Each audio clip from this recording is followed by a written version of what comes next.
Então, muito boa noite. Estamos a dar início a mais uma sessão do nosso ciclo de debates, O Esplendor Caótico do Mundo, promovido pela PASC, Plataforma de Associações da Sociedade Civil. A PASC semanalmente promove sessões online, que são devidamente gravadas e colocadas nas nossas plataformas. Esses ciclos estão enquadrados em 3 grupos de trabalho: o grupo de trabalho Transição Climática e Energética, o grupo de trabalho Democracia, Cidadania e Inclusão Social e o grupo de trabalho Lusofonia e Relações Internacionais. Este ciclo de debates, que é coordenado pela Paula Pelicaro, pela Ana Sofia Lopes e por mim próprio, insere-se neste terceiro grupo de trabalho e, como se infere pelo nome, facilmente, portanto, nós debruçamos-nos sobre as grandes questões geopolíticas que estão em cima da mesa. Esta é já a 20ª sessão.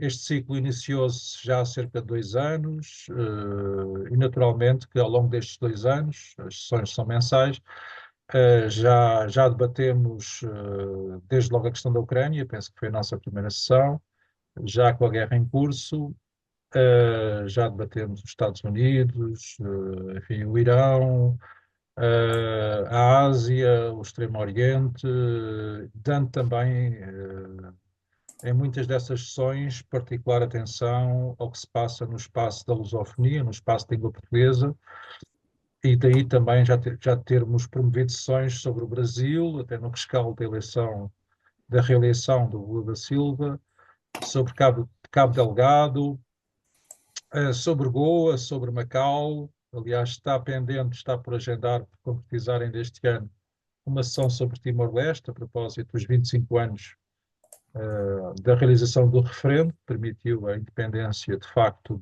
de Timor. Temos também uma sessão pré-agendada com Goa, com uma nova associação que está a entrar na PASC, que se candidatou, a Sociedade Lusófona de Goa, que muito nos apraz registar essa candidatura. A PASC, neste momento, agrega mais de meia centena de associações,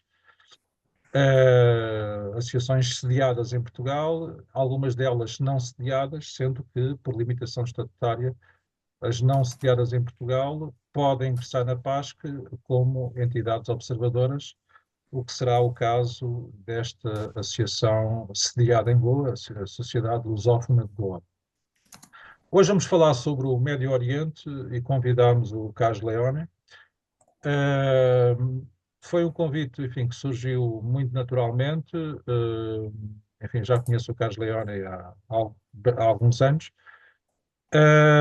Mas há cerca de um mês assisti pelo menos a parte final de uma conferência que ele promoveu no Centro Científico e Cultural de Macau, entidade sediada aqui em Lisboa, na Junqueira, e enfim, dado o teor dessa intervenção, que pareceu particularmente interessante, até pelo debate que gerou, tomei a liberdade de convidar o Carlos Leone para aqui estar, porque de facto nos parece uma mais-valia para esta reflexão conjunta sobre as relações internacionais. Nós neste ciclo temos recorrentemente convidado pessoas, enfim, mais mediáticas. Isso não tem mal nenhum, pelo contrário. Mas também, ainda recentemente estava a conversar sobre isso com a Paula Policarpo, a PASC pode e deve ser também uma plataforma de novas vozes, que, enfim, que não aparecem na televisão, que são menos conhecidas, mas que nem por isso são menos interessantes de ouvir. E também por isso está aqui connosco o Carlos Leone, que é doutorado em História das Ideias. Aliás, tem uma tese que eu muitas vezes refiro de uma forma muito elogiosa, Portugal Extemporâneo, que tem a ver com essa entidade mais ou menos fantasmática ou mítica da nossa cultura, os estrangeirados. E até refiro, porque eu também já disse isto em privado e não me importa dizer isto em público, eu não acompanho o Carlos em algumas das premissas da sua reflexão, mas até por isso este testemunho é mais significativo. Considero que é uma tese particularmente bem conseguida, bem estruturada, bem desenvolvida, bem argumentada. É uma tese publicada pela Imprensa Nacional Casa da Moeda.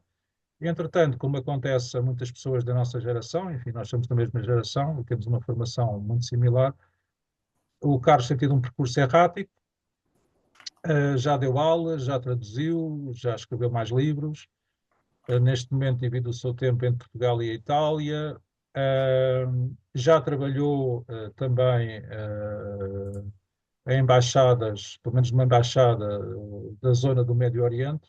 É uma pessoa que conhece a região e daí esse repto para ele nos vir falar sobre o Médio Oriente. A pergunta pode parecer um pouco provocatória, foi isso que eu pensei. A pergunta é, e a pergunta é da responsabilidade do Carlos, o Médio Oriente ainda existe? Sendo que o título era mais extenso. E a resposta a esta pergunta que o próprio Carlos fazia era ainda mais, essa resposta era ainda mais provocatória. E, portanto, essa resposta não aparece no cartaz, mas, enfim, fica então esse levantar do véu para um debate que certamente será muito interessante e muito motivante. Carlos, passo-te então a palavra. O Carlos fará uma breve apresentação inicial, vai partilhar um PowerPoint, um documento, e depois, como sempre, o debate será aberto a todos os presentes. Carlos? Boa noite a todos e muito obrigado, Renato, pela apresentação. Como se costuma dizer, muito penhora. De facto, tive no mês passado a ocasião de fazer aquilo que o Centro Cultural de Macau chama Conversas Sábias, todas as quintas-feiras, um, e, e a convite a diretora do centro, apresentei uma pequena exposição sobre a relação do Médio Oriente e, muito em particular, do Golfo com a Ásia. E o Renato fez favor de participar na assistência dessa sessão.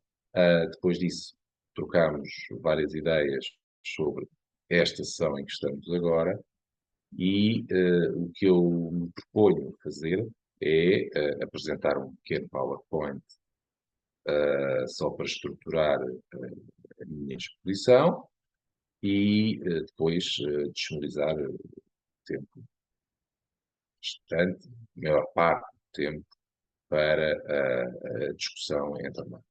A minha experiência do Médio Oriente e do Golfo em particular, insisto, é uma experiência profissional, não tem um lastro, seja religioso, seja cultural, seja linguístico. A minha formação académica não passa por aí. Foi uma evolução profissional um pouco inesperada, até para mim, quando surgiu na altura, no início de 2011, e que depois acabou por se tornar uma das experiências, ou talvez até a experiência profissional mais duradoura da minha vida. Foi trabalhar 10 anos consecutivos como analista político da Embaixada dos Emirados Árabes Unidos em Lisboa. Isto durou, como digo, de 2011 a 2021. E, curiosamente, depois de 2021, depois de eu ter sido embaixada, até hoje, mantive contactos com não só os Emirados, mas com vários países árabes e, de novo, particularmente do Golfo, ao ponto de, há 2 meses atrás, exatamente, faz hoje exatamente 2 meses, eu estava no Iraque. E os meus contactos com as embaixadas, seja com outras instituições, seja deslocações, fazem com que hoje, 3 anos e meio depois de eu ter deixado o serviço na embaixada, tenha até mais contactos do que tinha na altura. Ou seja, o meu trabalho na embaixada era de explicar a política portuguesa aos diplomatas, muito simples, posso dizer assim. Depois disso, tornou-se muito mais variado e tenho participado, sobretudo desde o ano passado, em várias conferências, desenvolvendo ou tentando desenvolver uma tese que é os países do Golfo estão a integrar-se progressivamente no espaço de uma grande Ásia, ou de uma Ásia coletiva, para fazer o contraponto com aquela expressão mais frequente que é o Ocidente coletivo. E essa integração é visível a diversos níveis. Com este introito, vou então agora, espero eu, deem-me aqui um instante para eu proceder com partilhar tela. Já está, PowerPoint. Já. Estou a compartilhar, correto? Sim, sim, Carlos, estamos a ver. Então, a pergunta, o Médio Oriente ainda existe, como este ainda trai, tem uma resposta pouco subentendida, O e Carlos, podia pôr só em modo de apresentação, por favor, ser melhor. Não está, não Em está, modo de apresentação. pois. É só para se ver melhor. Acho que é um ícone aí na É barra. aqui em baixo. É Na aqui barra. nesta, é ali neste quadradinho, portanto, em baixo, neste triângulo com uma Canto inferior direito, não é? yeah, canto inferior direito, sim, a seguir ao mais e ao menos. Aí. Canto inferior direito, a seguir ao... Aí, isso, aí. apresentação, é isto? Já É isto está, assim? já está, já está. Já está. Muito bem, Tá. muito bem, muito bem. Estou Então, a ver. mas agora como é que eu faço para... é só clicar e faz. Sim, Muito bem. O ponto de partida, que é o nome e as suas coisas. O Médio Oriente é uma expressão que fazia parte de um tríptico, que era o Próximo Oriente e o Extremo Oriente, hoje em dia, na linguagem comum, na linguagem noticiosa dos médias, como estava a falar há pouco o Renato, fala-se do Médio Oriente. É o que se segurou. E por Médio Oriente, nós falamos de três coisas que são totalmente diferentes entre si e que, no entanto, a expressão Médio Oriente agrega, não de uma forma arbitrária, mas de uma forma que tende a fazer com que perdamos de vista as diferenças. No Médio Oriente encontramos parte daquilo que era o mundo humano, que estava no Limes, da Palestina, também o norte da África, sempre no Egito. Encontramos depois algo que nunca fez parte do Limes, que é o Golfo, e, portanto, inclui aqui o Iraque, mesmo não seja tecnicamente no Golfo, o acesso ao Golfo, mas a zona do Golfo Pérsico, ou do Golfo Arábico, isto depende com quem falarmos. E, por fim, parte também da estepe euroasiática, que inclui territórios como o Afeganistão. Ou seja, o Golfo é uma realidade, do ponto de vista da sua contribuição, muito diversificada e que não tem uma hierarquia definida. Todas estas diferentes partes têm uma grande autonomia relativamente umas às outras. E, a nível de realidades geopolíticas, o Médio Oriente compreende coisas muito diversas e até opostas. Temos Estados de diversos tipos de regime político, temos repúblicas democráticas, temos teocracias, temos monarquias absolutas. Depois temos aquilo a que se convencionou chamar Estados falhados, por diversas causas, como a Síria ou como a Palestina. E depois temos aquilo a que eu, e aqui é mesmo uma questão de opção pessoal minha, chamo de territórios sem lei, mesmo quando são reconhecidos internacionalmente como se fossem Estados. É o caso do Líbano e é o caso do Afeganistão. Sobre o Afeganistão, aliás, quando houve aquele episódio tristíssimo da saída dos americanos de Cabul, com aquelas cenas que todos vimos na televisão, das pessoas desesperadas a correrem na pista do aeroporto para sentar e agarrar o avião para saírem com os americanos. Eu tive a ocasião de escrever um artigo no Diário de Notícias a esse respeito, a respeito de serem territórios e não Estados. Bom, a unidade destas realidades consiste na rejeição do Ocidente e na rejeição dos valores do Ocidente. E aqui não há exceção para Israel, que está crescentemente influenciada no seu governo por forças religiosas e por agentes políticos tipo autocrata. Aquilo a que muitas vezes, e hoje já se tornou um termo dominante, aquilo que se chama o iliberalismo, é um antiliberalismo.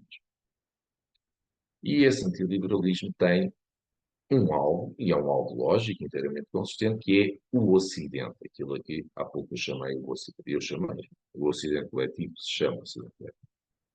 Isto é que confere uma certa unidade a todo este conjunto de realidades diferentes. Mas existe uma diversidade, que é a incomunicabilidade entre estas realidades.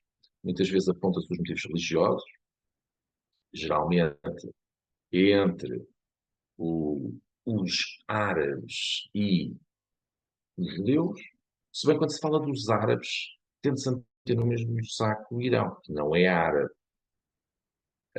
Aquilo que se está a falar quando se diz os árabes, também é uma realidade que tem uma unidade muito precária.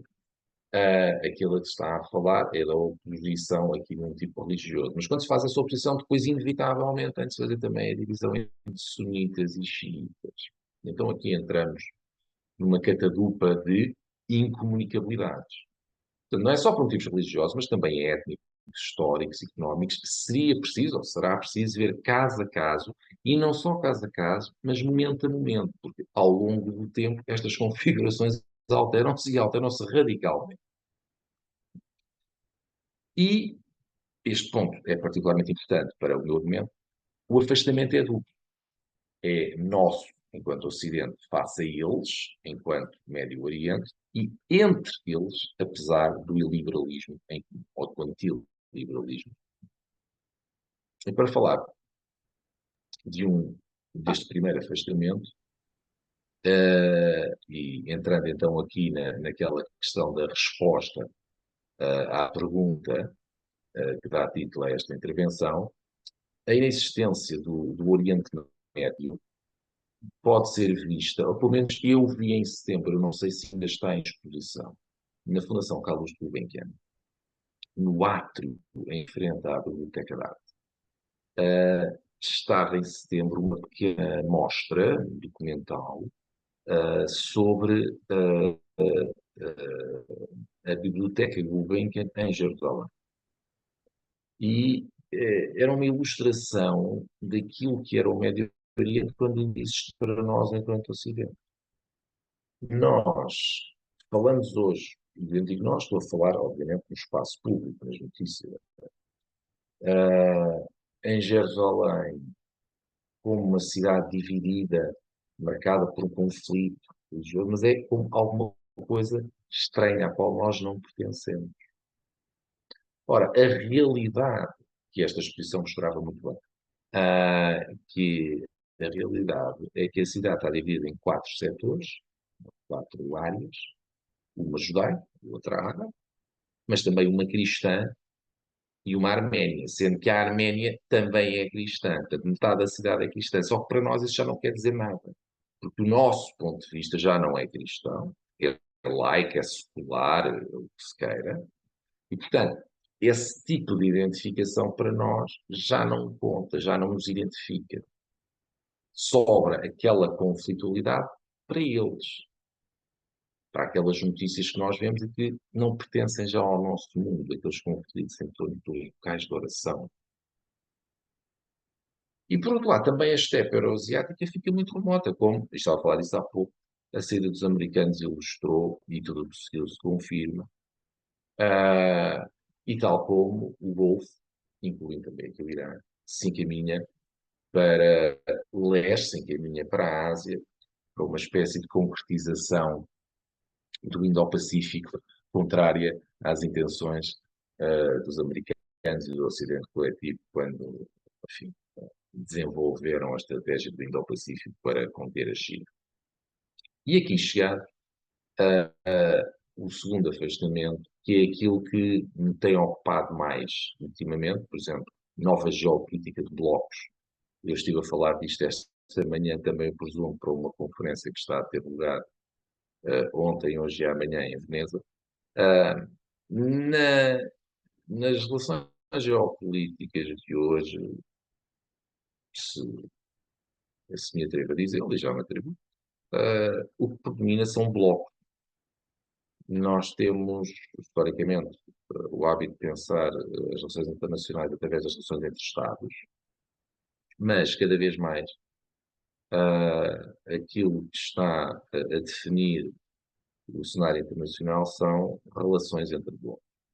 E tanto a STEP como o Golfo encaminham-se para o Oriente Coletivo, como eu defendi, por exemplo, na Conferência do Centro Cultural de Macau em setembro, e o antiliberalismo encaixa-se bem com a política chinesa e mesmo com aquelas democracias como a indiana. O deslizar do Golfo para o Oriente explica aquilo que eu chamo de excentricidade do conflito israelo-palestiniano, que é hoje marginal no Médio Oriente.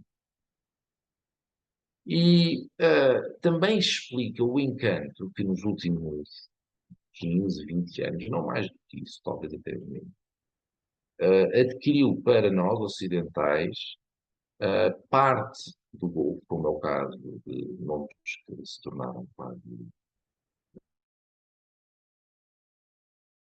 tornaram as sublimes portas para o Oriente.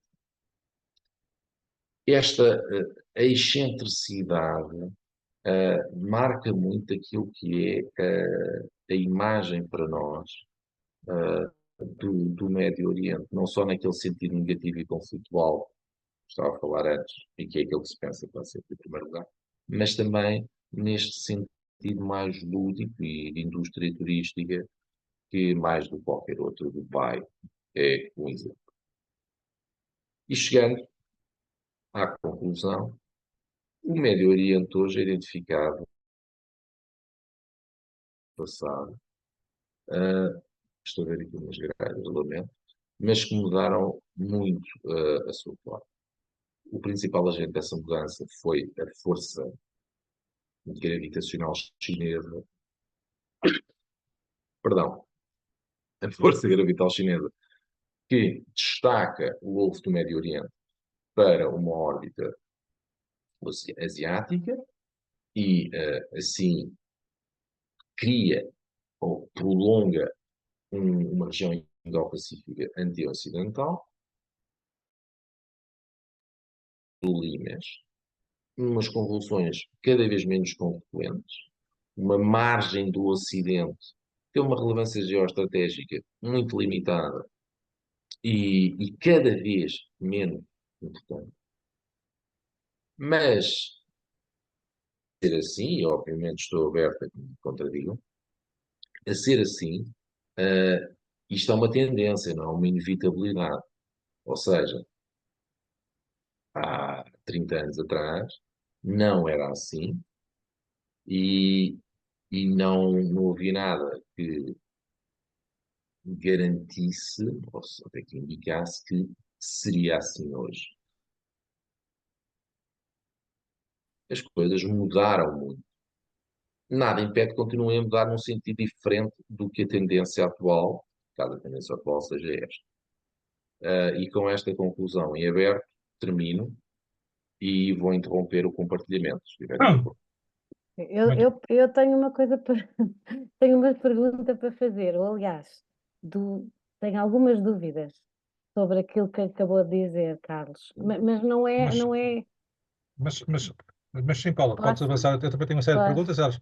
Faremos agora uma primeira ronda e depois o Eu Carlos também, sim. vai respondendo. Muito Eu bem, cá. Carlos, Paula. do que eu percebi, não é ainda, não vou comentar a sua conclusão. Do que eu primeiro corrija-me e elucide-me para ver se eu percebi bem. Daquilo que nos apresentou, que eu acho muitíssimo interessante, e tendo a estar alinhada até, assim, overlook, o que eu entendi é que no seu entendimento e na sua visão, o conflito israelo-palestiniano, para nós ocidentais, é uma coisa absolutamente importantíssima no mundo ocidental, e que as televisões passam de manhã à noite a dar com aquelas imagens todas, não é uma excentricidade, não é de todo não é questão importante do Oriente, daquela zona do mundo. E quando diz também que os países daquela região, aquela zona, está cada vez a afastar-se mais do Ocidente, inclui também Israel, certo? Percebi eu. Ok, obrigado pelas duas perguntas, porque... Carlos, depois vamos fazer a primeira ronda, depois vais responder. É ok. que a resposta a essas duas questões, depois numa segunda ronda, levam depois, confirmado o que eu percebi, porque eu não tenho a certeza se percebi bem ou mal, levam-me às questões que eu tenho a seguir para lhe colocar, mas isso é Muito numa bem. segunda. Ana, tens uma pergunta para fazer? Estás sem som, Ana. Em termos históricos, o Médio Oriente teve umas grandes movimentações em questões de geopolíticas, portanto, e a história ditou, ou seja, havia uma multiplicidade de etnias, uma multiplicidade de religiões, uma multiplicidade de tudo um pouco. Por exemplo, o caso dos palestinianos, ou o caso dos judeus, que fugiam constantemente de um lado para o outro, ou dos gregos, dos próprios gregos que fugiam para o Médio Oriente. Portanto, o Médio Oriente foi um conjunto de várias interseções de culturas, e talvez isso tenha causado a história, tenha causado esta disparidade de ideias, porque muita gente se juntou no mesmo local, como fugas de guerras, etc. Pronto, eu acho que, e aqui o Carlos frisou que o Médio Oriente está a ficar um pouco distante da Europa, sim, portanto há países que estão completamente a ficar completamente anti-Europa, e dizem que são os estrondosos, ou os que não têm caráter. Contrariamente, eu acho que Israel está muito próximo sempre, como é óbvio, e nesta guerra é óbvio que claro que achamos que os Estados Unidos poderão ajudar, assim como poderão haver outros países que não estarão tanto nessa linha, como o Egito, por exemplo, que tem outro mindsetting já diferente, como os próprios Estados Árabes. Portanto, eu acho que aí já, ou Jordânia também. Portanto, aí já há países que não estão tão afastados. E isso, pronto, era só mesmo para entender o que é que pensa desta reflexão minha. Muito bem. Bom, Rui Martins, também levantou a mão. Não, a minha pergunta tem a ver com o retrocesso da democracia, na diversidade étnica e religiosa no Líbano e, sobretudo, também no Irão. Parece-me que há um retrocesso brutal dos anos 70, por exemplo, em relação aos direitos das mulheres nos dois países, em particular. E a minha pergunta ao Carlos é se ele acha que isto é irreversível ou se há alguma esperança que se pode esperar vindo destes locais. muito bem. Muito bem. Obrigado a todas as perguntas. Carlos, desculpa lá, Posso? já agora. Não, já agora deixa-me fazer a minha também. Ok. Numa primeira ronda, enfim, depois naturalmente Carlos, haverá. Rui, podes tirar a tua mão. Bom, antes de mais, eu gostava de citar o Carlos. Eu podia ter dito isto no introito, mas agora, depois da apresentação, até faz mais sentido dizê-lo. Obviamente que todos sabemos o que é que se está a passar, basta abrir a televisão. Uh, mas de facto o que eu propus ao Carlos, e esse repto foi plenamente concretizado, foi, para além da espuma dos dias, procurar desenvolver uma visão mais substantiva do que é o Médio Oriente. E aqui a palavra tem significado, o substantivo é o que substá, ou, portanto, é aquilo que subjaz ao que acontece mais no cotidiano. E, portanto, o Carlos foi isso, foi essa visão que apresentou, enfim, esse movimento das placas tectónicas. Eu estava a escrever um texto sobre Agostinho da Silva, e essa altura aparece essa expressão, as placas tectónicas, tem muito a ver com geopolítica, sendo que isto deve ser um karma, eu discordo de algumas premissas que o Carlos defendeu,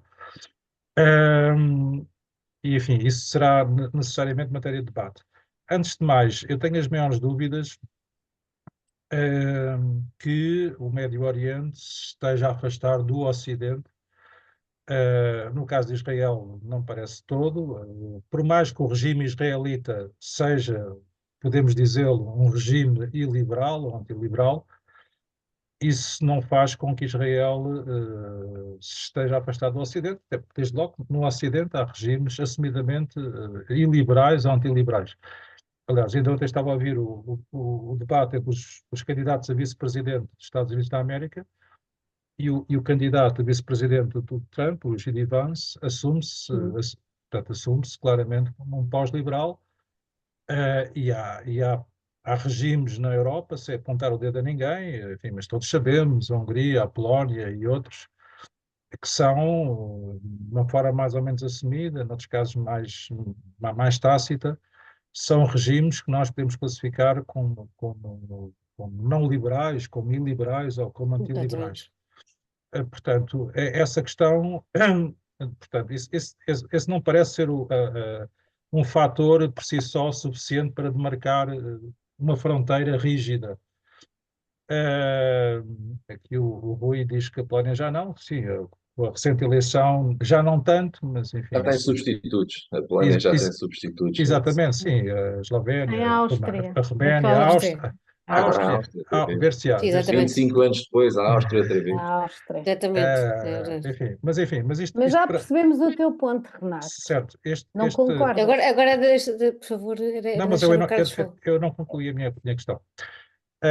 Portanto, esse é um ponto primeiro que me parece relevante. Todos nós sabemos que a influência da China, sobretudo no plano económico, não condiciona a priori, no plano político, a cooperação que a China promove com países, não apenas no Médio Oriente, por exemplo, na África. Em África isso é muito evidente, não é? A China paga infraestruturas e não tem qualquer contrapartida, enquanto os países da Europa, do Ocidente alargado, chamamos-lhe assim, são mais, enfim, mais hipócritas ou mais conscienciosos, cada um escolha a qualificação que prefere, e exigem sempre contrapartidas no plano económico e no plano social. Desculpa lá só dizer-te uma coisa, Renato, porque nós gostávamos de ouvir o Carlos, e, portanto, mas deixa-me só dizer, essa história da China não ter contrapartidas, essa afirmação, era só ela um debate. Que agora não temos tempo. Agora não temos tempo. Não tem contrapartidas. Que a China mais não tem contrapartidas no plano político, é isso que eu estou a dizer. Sabes, a China pode não ter o mesmo tempo e mover-se no mesmo tempo. Não, mas claramente não exige. Aliás, veja-se o que se passa mais apressados. Não exige o que não precisa. O que se passa na Venezuela, mas enfim, não vamos agora falar da Venezuela. Adiantando, passo a passo, exato.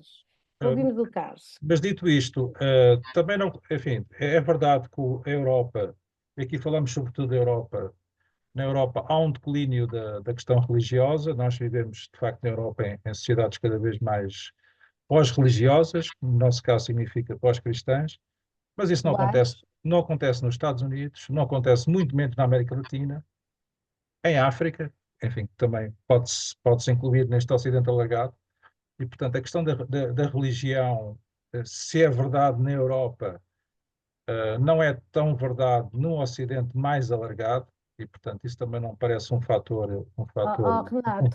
de divisão. Renato, se não isso aqui é mais etnia, são mais etnias. Renato, o que tu estás a caso dos xiitas, dos sunitas, não é religião. Eu gostava de terminar, se me deixassem. O que tu estás a tentar dizer é que estás a tentar fazer a antítese dos pressupostos do Carlos, é isso? Não concordas com mas aqui não é. Religião não é o problema, a religião aqui não é. Não, mas o Carlos falou nisso. Mas eu vou dar a palavra ao Carlos, se me deixarem terminar. Essa era a ideia. Exatamente. Se vocês me deixarem terminar, eu passo a palavra ao Carlos. Mas, portanto, eu acho que aí, da questão do plano político, portanto, eu comecei por dizer, contesto algumas premissas do Carlos, por exemplo, eu acho que Israel tem perfeita consciência que é no Ocidente, não nos Estados Unidos, essencialmente, mas não apenas, em alguns países europeus, na Alemanha, na Grã-Bretanha, aliás, vê-se agora na defesa em relação ao ataque iraniano. É no Ocidente que Israel tem o seu grande apoio, continua a ser no Ocidente, e mesmo no âmbito do Golfo Pérsico, e aqui termino. Enfim, eu não sou muito dado a visões conspirativas, mas enfim, há muito boa gente a alegar que o 7 de outubro, está-se a passar um ano, precipitou-se ou concretizou-se na iminência dos chamados Acordos de Abraão, que iam, enfim, oficializar uma cisão nomeadamente entre a Arábia Saudita e o Irão, e a Arábia Saudita ficaria muito mais próxima dos Estados Unidos e do Ocidente alargado, se quisermos Arábia Saudita e Irão? usarmos esses termos. E, portanto, eu acho que, portanto, não vejo esse afastamento irreversível. Acho que continua a haver grandes ligações, não apenas de Israel, mas da Arábia Saudita, desde logo, em relação à Vamos dar a Europa palavra e ao Carlos. Ocidente. Ficou Pronto, claríssimo dar a a tua palavra ao ideia. Carlos. E eu acho que o Eu Carlos. só queria dizer que a Arábia Saudita está próxima de Israel. Mas eu só queria. Mas era isso que eu estava a dizer, Ana. Era isso que o Renato estava a dizer. Sim. Disse Irão, disseste Irão. Não, mas eu estava a dizer. Não, Não, não. o se Irão tu ia ouvires assinar com atenção, o que eu estava a dizer era Está exatamente ao bem, está contrário. bem. É que eu estava Muito bem, ansiosa para Carlos. ouvir o Carlos. Porque, Muito deixa-me bem, só Carlos. dizer, o Carlos parece que foi convidado para falar nesta Pronto, mas agora, perspectiva Paulo, vamos deixar. Pronto, mas agora vamos deixar. numa Pronto, mas agora vamos deixar. perspectiva. Acho que foi isso que ele tentou dizer, mas pronto. Vamos começar, Sim, Carlos. então, aquilo que eu fiz, aliás, na sequência daquilo que foi a intervenção o mês passado, também em Lisboa, no Centro Cultural de Macau, foi tentar sugerir que existe uma tendência que já está em curso, mas que ainda está longe de ser completamente concretizado, se é que alguma vez se vai concretizar completamente. Essa tendência é uma maior integração regional dos países do Golfo, e aqui as duas grandes potências do Golfo são sauditas e iranianas, com o Oriente e não com o Ocidente, criando um espaço que vai desde o Golfo até ao Mar do Sul da China, digamos assim, que é verdadeiramente o Indo-Pacífico, na medida que apanha o Índico e o Pacífico, unificado, o que não quer dizer que seja homogéneo, não quer dizer que não tenha tensões internas, porque também tem, tudo isso se mantém, mas unificado com uma política antiliberal que rejeita os valores do liberalismo. E eu aqui, bom, não é o tema deste encontro, mas para me explicar os valores do liberalismo é uma questão extremamente vasta, demasiado vasta, com certeza, mas tentando resumir ao máximo, é a tradição intelectual do Ocidente que remonta à modernidade de combate a formas de poder das absolutistas. E isto não é uma ideologia no sentido estrito em que existe o comunismo, ou o fascismo, ou isto ou aquilo. Isto é uma cultura política, uma forma mentis, como diria o Miguel Real. E é isto que é rejeitado.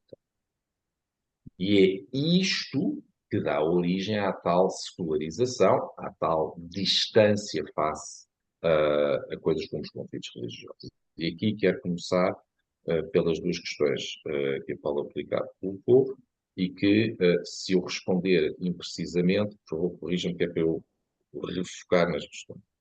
Quanto à questão do afastamento do Golfo, relativamente ao Ocidente e o seu encaminhamento para o Oriente, ela é visível na questão económica. Os maiores investimentos estão a ser feitos neste momento, quer por iranianos, quer por sauditas, são os corredores económicos para a China, que atravessam toda a região, e aqui o Paquistão é um nó bordo dessa comunicação do Golfo com a China. E isto não significa que não existam outros movimentos. O Renato pediu, e a Ana Sofia Lopes também está atenta a ele, já percebi, os acordos de Abraão, também são movimentos de cariz económico para a aproximação, e há outros, há também o corredor promovido pela União Europeia, que, como tudo o que é promovido pela União Europeia, é anunciado e depois a execução é que é um problema. Mas esses movimentos são ou largamente hipotéticos, como é o caso das coisas da União Europeia, ou então facilmente sabotáveis, como foi o que aconteceu justamente com a entrada oficial dos sauditas nos acordos de Abrão, que não se concretizou. Se foi uma coincidência ou não, a questão do 7 de outubro, não temos aqui como esclarecer essa questão. Mas o facto é que não se concretizou. Aquilo que se concretiza são os corredores económicos, tanto iraniano como sauditas, tudo o que a energia está a encaminhar-se para o Oriente. E isto é uma questão estratégica. Isto para justificar aquilo que estava a dizer a propósito do afastamento do Golfo face ao Ocidente e o seu encaminhamento para o Oriente. A questão de Israel. A questão de Israel e do seu título de a única democracia do Médio Oriente. Tecnicamente nem sequer é verdade. O Iraque Não é uma verdade, democracia. exato. O Iraque é uma democracia. O Irão tem, Mas o Irão, enfim. Mas o O Irão também Iraque, é um, o Iraque. o Irão também é o Iraque é. O Sim, Iraque é. O mas Irão, mas podemos o Irão, discutir. exatamente, Sim. tem uma, Tem um procedimento democrático ali no tem meio. Enfim. tem um condicionamento lá em cima, mas enfim. Exatamente. Mas a questão de Israel tem a ver justamente com a questão da cultura liberal. E nós continuamos a falar de Israel quando, na verdade, decisões políticas são tomadas, e o que está a acontecer desde 7 de outubro é muito nítido a esse respeito. São decisões políticas que visam não manter Israel, mas manter um governo no poder a Israel. Manter uma coligação em função.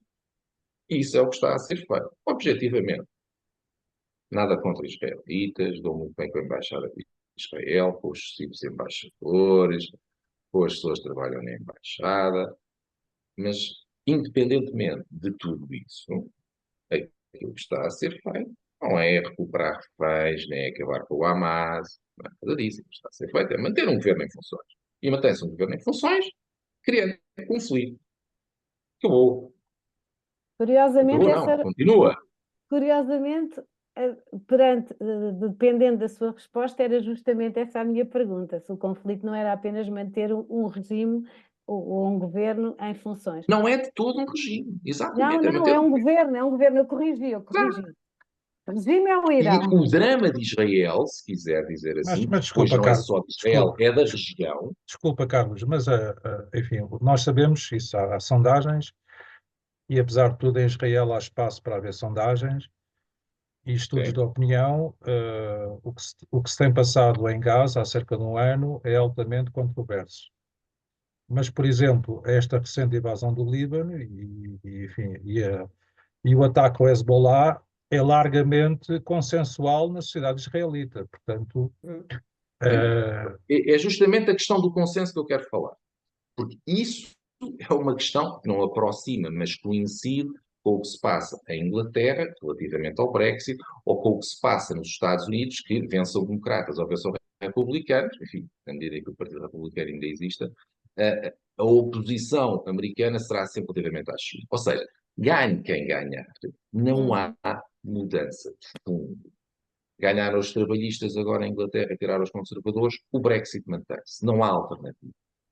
Ganhe quem ganhar nos Estados Unidos, vai manter-se a oposição americana à ascensão da China. E Israel, haja as eleições que houver, não há nenhuma força política com capacidade de chegar ao governo do país que defenda a solução dos dois Estados. Não há. Ela não existe. Foi morta Que defenda? há 30 anos atrás. A solução Foi dos morta há 30 Estados. anos atrás. A solução dos Estados. A solução dos Sim, Estados. a solução dos Estados, como assim? Da Palestina e de Israel e Palestina? Sim. Exato. Israel aceita a Palestina. Não. sim, mas objetivamente já não é possível. Forças políticas. São inviáveis Tá. os dois Estados. Forças políticas que possam subir Os ao dois Estados são governo inviáveis, e mas implementar, aceitar não resolve nada. É como os Certo. países ocidentais reconhecerem a estatalidade da Palestina. O que É é que isso como, resolve? imaginemos, Nada. Carlos, Deixa-me só imaginemos. concluir, que é só mais uma frase. Só Ok, para ok, eu- ok. só Claro que para sim, eu- claro que sim, claro que sim. A questão do reconhecimento da Palestina por parte dos países ocidentais não muda rigorosamente. Aliás, os países que conhecem a Palestina não põem lá embaixador nenhum. É todo o reconhecimento, é puramente verbal. Porque a Palestina está ocupada Israel pelo aceita a Hamas, Palestina. que é um grupo. Portanto, a Palestina. Israel aceita a Palestina. Nenhuma força política no governo, ou que possa chegar ao governo, que faça disso uma política. Isso acabou com o assassinato de Isaac Rabin. Uhum, Acabou. uhum. E não foi nenhum árabe, nenhum palestiniano que o matou. Foram os judeus. Portanto, não havendo alternativa, o que há é conflito permanente. E a divisão foi feita. Um mapa completamente absurdo, e é um mapa que é o sonho de um terrorista, que é ter um bocado da Palestina de um lado, outro bocado da Palestina do outro, e no meio o Estado que divide a Palestina. Com este mapa, nunca vai haver um Estado palestiniano. É impossível haver um Estado fiável com aquele mapa. E ninguém discute o mapa. Também por uma boa razão. É que se puserem a discutir o mapa, meu Deus, aquilo vai acabar a discutir as citações na Bíblia onde é que andaram as 12 tribos de Israel. Portanto, aquilo é um pântano. E ninguém quer pântano. Portanto, mantém-se os agentes no terreno, como dizia muito bem o secretário-geral das Nações Unidas, ninguém quer a paz. Mas é evidente que ninguém quer a paz. Todos dependem do conflito. Ok. Isto é a questão de Israel. E isto é estranho à cultura liberal. É estranho à cultura ocidental, para quem um conflito é uma aberração. E não precisamos ir até Israel. Lembremos do que é que foi o espanto e o horror com a guerra na ex-Jugoslávia. Que durou 10 anos. Uhum. E, na verdade, acabou de uma maneira muito coxa. Mas vi que estou... pronto, há bocadinho interrompi a Ana Sofia Lopes, agora a Paula Pina também quer falar, agora vou... Porque a minha questão inicial, eu nem sequer fiz as minhas perguntas, era se podia concluir da sua apresentação. Há ali um slide que diz que este conflito israelo-palestiniano, que agora já caracterizou e Sim. explicou os motivos, Sim. não é, do que eu percebi do seu slide. Obrigado. Obrigado por me ter lembrado. Lembra-se? Exatamente. Então, a minha resposta a isso é tão simples como isto. O interesse que há mediaticamente, não digo das pessoas individuais, Certo. o interesse mediático que há sobre o assunto é pura pornografia. As pessoas estão cansadas de ver o Donetsk e de ver Zaporizhzhia. Muda para outro sim. E é pura pornografia. Informativo, valor zero. Para debate, só se for para debate tipo claques de futebol. Eu estou de um lado, você está do outro, você é terrorista, você é genocida. O interesse, ou se quiser, a agitação que há em torno disso, vai desaparecer no dia das eleições americanas. Pode o Irão fazer o maior ataque de rockets e de mísseis e tudo o que quiser na noite das eleições americanas. Não aparece. Só se vai estar a ver Washington. É pura agenda mediática. Mas, Agora, Carlos, sintam-se à vontade para discordar comigo. Eu só queria deixar o meu ponto claro. concordando contigo, desculpa só. Isso foi o que eu depreendi, mas queria ter a certeza, porque agora tenho perguntas para lhe fazer sobre Mas isso. concordando contigo, Carlos, que a Olha, questão do Estado se me palestiniano. permitem, eu só Sim, Celeste, por gostava, favor. se me permitem, gostava de levantar uma questão.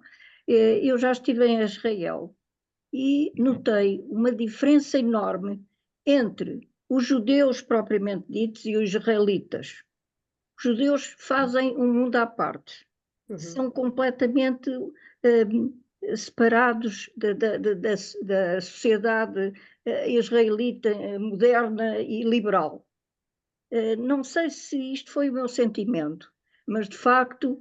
é um problema discutido em Israel, exatamente. Enquanto que os israelitas fazem, inclusivamente, confraternizam com os muçulmanos, com os árabes que andam por lá, Claro. Os judeus fazem uma vida à parte, têm as suas cidades, têm os seus locais de convívio e até não conseguimos compreender como é que os israelitas conseguem aceitar esta situação. Tem havido muita contestação, Celeste. É imensa. O problema é que o governo, quem está no governo, são ultra-ortodoxos e ortodoxos. Sim, mas é.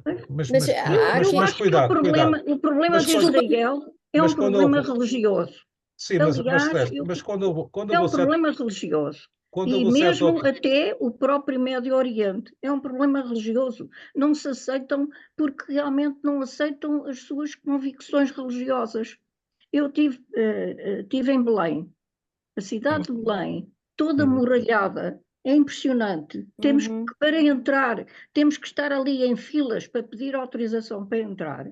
E depois, na grande igreja, naquele grande sumptuoso monumento, em que a nave principal da igreja tem imensos altares de todas as religiões que se pode imaginar, só cristãs, religiões cristãs são 50. Eu contei os altares todos à volta e, por acaso, por coincidência, não consegui encontrar nenhum altar católico na Igreja de Belém. As várias facções cristãs que se encontram, não se encontra um católico. Já Jerusalém é completamente diferente. Eu estive em Jerusalém. Exato. Já não Portanto, tem nada a ver. eu, na minha ótica, acho que realmente é um problema religioso Sim, atroz. Mas também há aqui um. A provocar mas, toda Celeste, esta mas conflitos. obviamente que todos nós sabemos que há uma questão interna na sociedade israelita entre os judeus ortodoxos, que são isentos do serviço militar, Pois. mas também não parece razoável reduzir a ação do governo israelita a essa fação, até porque eu lembro-me bem, quando foi o 7 de outubro, houve muitos judeus, nomeadamente que viviam nos Estados Unidos, que eram visivelmente seculares Sim. e que, por iniciativa própria, nem sequer eram obrigados, foram para Israel apresentarem-se disponíveis para a reação que houve. Portanto, Exatamente. essa Era precisamente o que eu ia falar. É que, por exemplo, quando houve os movimentos. Ana, Isso é uma desculpa, questão da opção individual. Só uma questão para vos pôr a pensar. Desculpa, Ana. Mas é uma questão para te pôr a pensar. Como os dois são filósofos, certo? Sim. Então pensem nisto. Da Segunda Guerra Mundial, quando houve a Segunda Guerra Mundial, houve um grande êxodo de judeus tiveram que fugir, não é? E fugiram muitos para os Estados Unidos, certo? Muitos instalaram-se, foram aceitos, criaram os seus sítios, os seus bairros próprios, etc., e foram aceitos. Hoje em dia, eu demorei 3 anos nos Estados Unidos e eu tenho professores judeus e identificamos facilmente, e portanto convivem uns com os outros como se nada fosse. É altamente normal, portanto é o normal que encontramos. Ficamos habituados a essa estrutura. Quando esses mesmos judeus fugiram da guerra, não foram aceitos e foram para a Palestina, que era um sítio, sempre havendo núcleos de judeus em certos pontos, não é? Ainda não existindo Israel, existindo só o que se dizia a Palestina, que não era, Sim. que era algo que não tinha grandes. Era um território. Era um território, exato, Território. ocupado por diferentes E sob administração Temos que inglesa. etnias e durante algum tempo a administração inglesa, sim, e Não depois nos natos. podemos esquecer Natos. que Israel Portanto, data aí dos não anos foram 40. aceitos, e aí não foram aceitos. Portanto, sempre foram tirados de onde pertenciam. E era ali a verdadeira origem deles. E o que é reflexão, Ana? É que Como é que eles são excluídos constantemente durante os anos, durante décadas da sua própria raiz, séculos, da sua não é própria décadas. natureza, e não são nos outros países que os aceitam. No Ocidente, por exemplo. e onde eles conseguem fazer os seus negócios, os seus bairros, as suas coisas, e vivem livremente. Bom, isso nem Ninguém sempre os foi, persegue, eles vão para ali e são perseguidos. nem sempre foi assim, Porquê? como sabemos. Vem da história. E porquê? Vem da história, não é? Mas Nós aqui alguém vai, vê-se um judeu aqui em Portugal, aceita-lo como se fosse, sim, não é? sim. Então, porquê é que isto existe no Médio Oriente? Porquê? Porque há uma grande fração e uma grande diferença de etnias e isso tem a ver com a história, onde já existiu de tudo um pouco, onde já se tentou fazer de tudo um pouco para melhorar, lá está a Inglaterra, a ONU, a França também, portanto, e onde houve sempre um êxodo da tentativa dos judeus e de outros povos se encaminharem para lá. Portanto, Muito eu bem, acho que Ana. isto é uma questão de Tudo bem. reflexão. Eu tinha uma questão que, aliás, até retoma algumas considerações tuas Eu também tenho, vários. e, e tem a ver com, até voltamos à questão do regime liberal, do regime democrático, tal como nós o entendemos, não é? Um homem, um voto, no final fazem-se as contas, a maioria prevalece e governa. Ora, o que nós verificamos em vários países, a Síria é um caso óbvio, mas não é o único, mas talvez seja aquele que imediatamente mais me ocorre. Uhum, A Síria era governada por uma minoria, a minoria alauíta, e depois tinha uma minoria, tinha outras comunidades, sunitas, xiita, lá no Iraque também, no Iraque era a minoria sunita, o Saddam Hussein era sunita, a uhum, maioria era xiita, ou seja, enfim, eu sou europeu e acho que por convicção e por reconhecimento dos factos, não necessariamente por fatalidade, o regime democrático, tal como nós o entendemos, é o regime em que nós vivemos e não há outro, não há outro possível. Mas nesses países, ou nesses territórios, como se quiseres usar o termo, a aplicação ou a imposição deste regime, deste sistema, um homem, um voto, sem ter em conta as comunidades étnicas e religiosas, é altamente contraproducente.